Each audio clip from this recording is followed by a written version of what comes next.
Okay, deep breath. Sorry about that. Yes, got rather agitated describing Ghostbusters Afterlife, but it just hacks me off how these regurgitated things just continue and nobody just says stop. Right, so this one is Kingsman, or The Kingsman. I don't know. Again, it's something they've played with.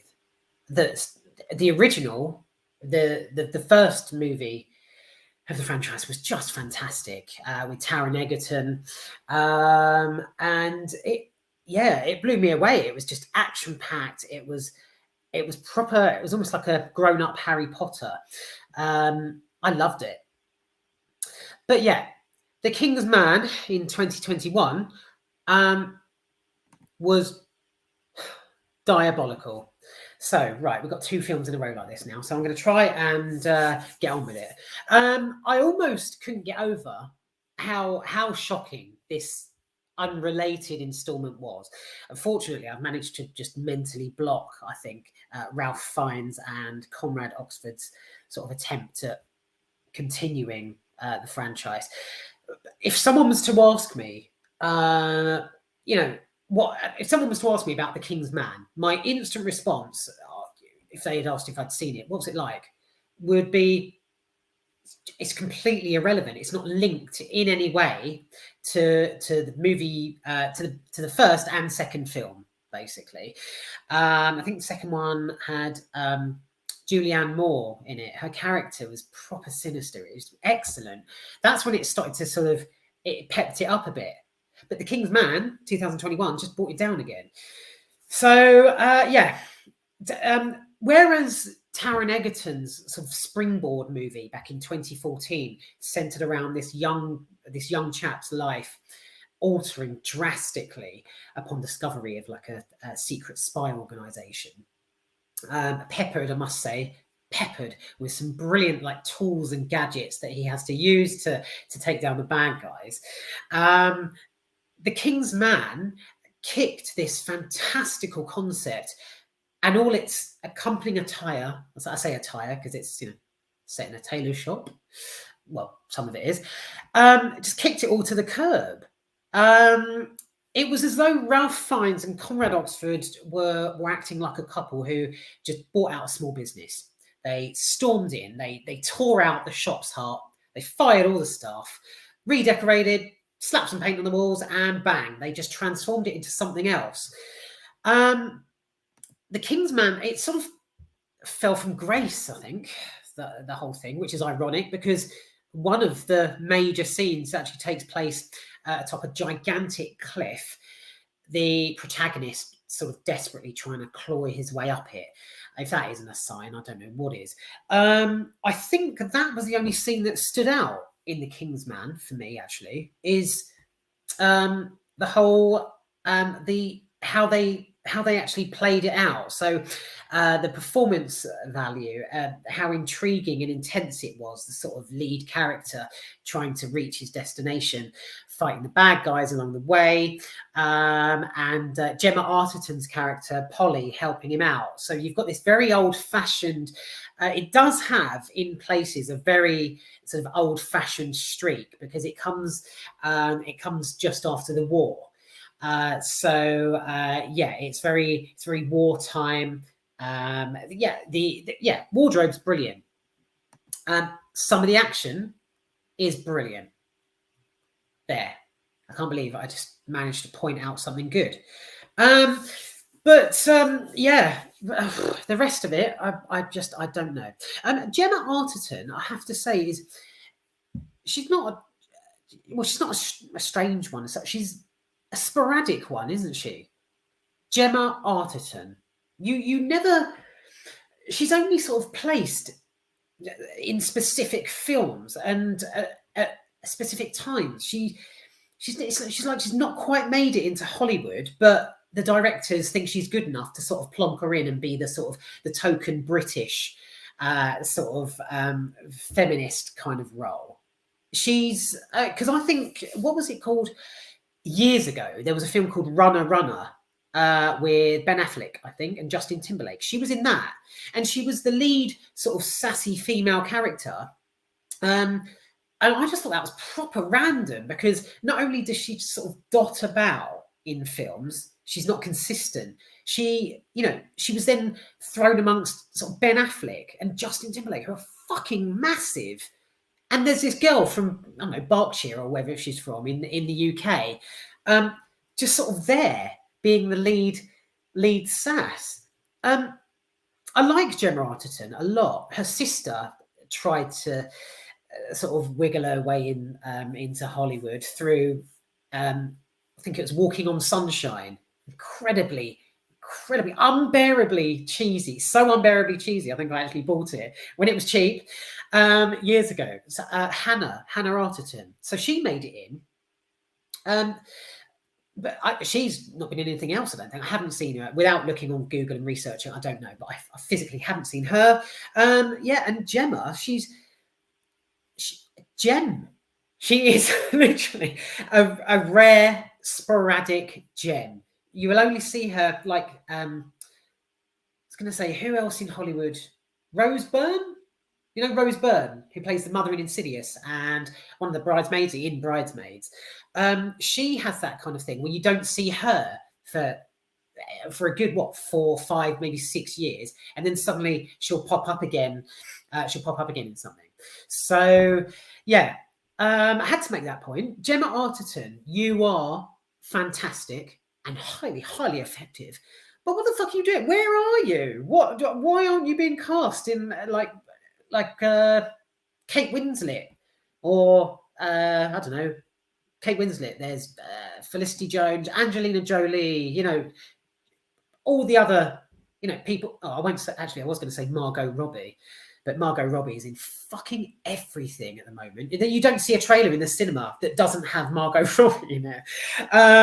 But yeah, Gemma Arterton is she's great in this as well. She's the sort of shy, quirky, slightly sassy assistant to Orlando, the lead character played by Ralph Fiennes. She's great. She's brilliant. She's just not in anything, and I don't know why. Right.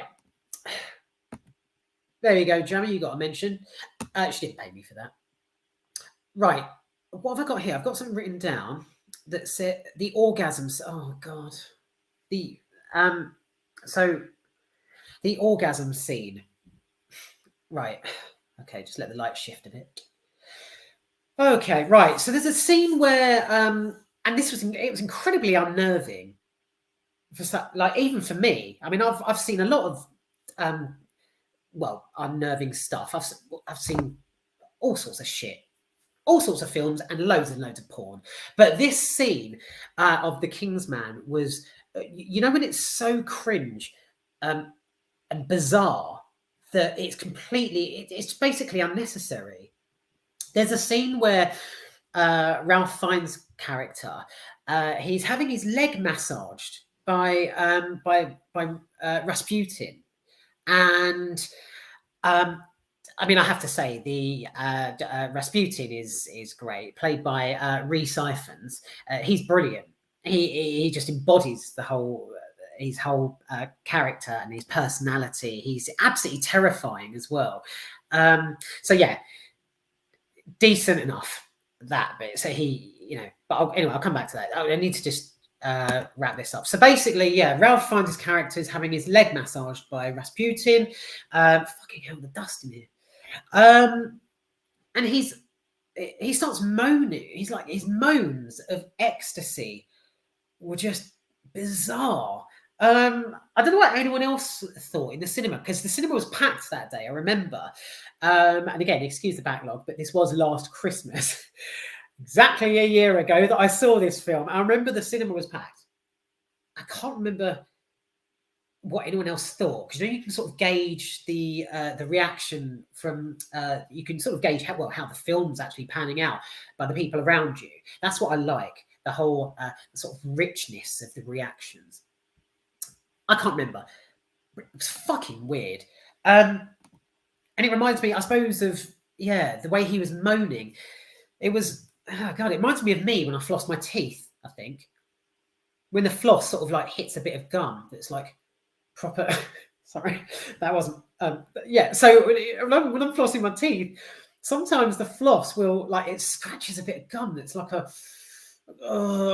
it's like an itch. It's like a, yeah. It's I can't explain it, but you know these little things, these little quirks that happen that kind of set you off a little bit. Um, yeah, that was satisfying. So it was just this though was horrible. So yeah, he's getting a massage, and he's, oh god, he sounds like Lord Voldemort basically. He's laying there and he's like, you know, he moans in the way that only Ralph Fiennes can. He's like, oh, oh, basically Voldemort. It's that guy.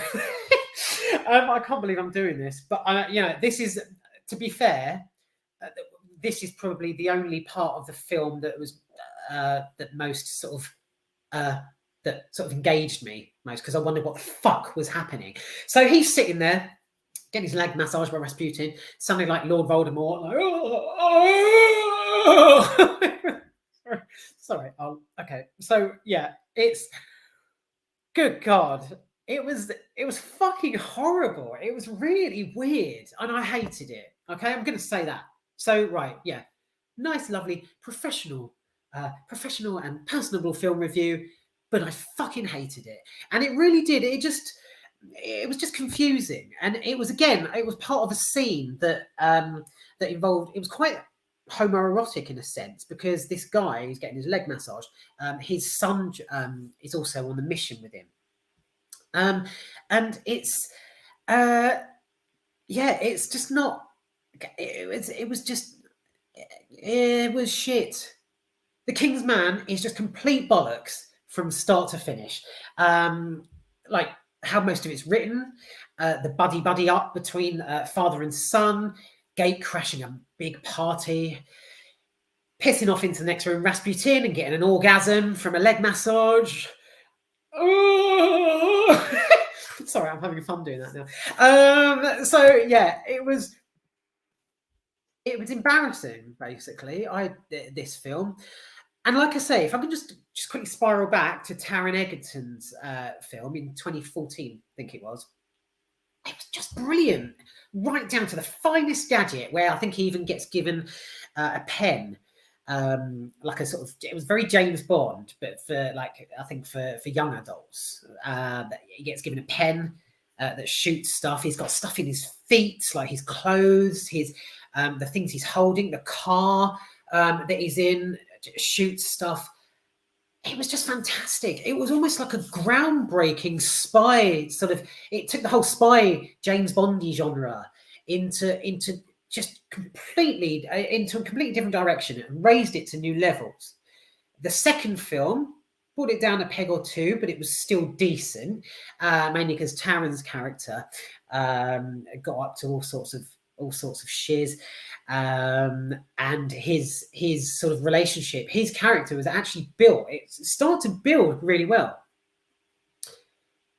And then The King's Man. Yeah, don't bother, please. Again, I don't know who's watching this, but I beg of you, please don't bother. All right, that's all I'm going to say. So, right. So the quick lowdown, rounding up. What have I mentioned? The cliff scene, good, but also didn't mention this. There's a bit where there's a goat. There's a goat on the cliff, and it's sort of. I was going to do a sheep. That's not a goat, obviously, but it's sort of whatever noise a goat makes, and its legs. I remember its legs were outstretched.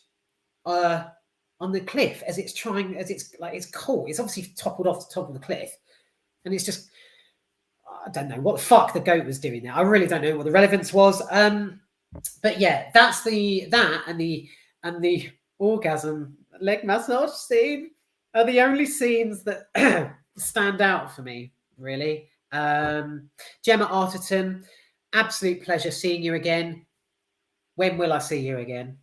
When will I see you again? Literally, because you're just one of those. I can't make it out. Her career is sort of like Disco Dan. Sorry, but that's it. That's all I can mention. So you've got a mix of the good and the bad. The Good and the Bad and the Goats, and the leg orgasms. I can't do the noise again. I really want to. I'll go and do it in the kitchen in a minute when I've finished. Avoid the King's Man at all costs, if you can, because if you were a fan of the original Kingsman, you will be extremely fucking disappointed. You really will. It's in no way linked, related, as entertaining as bolshy as exciting as the original. It's just not as.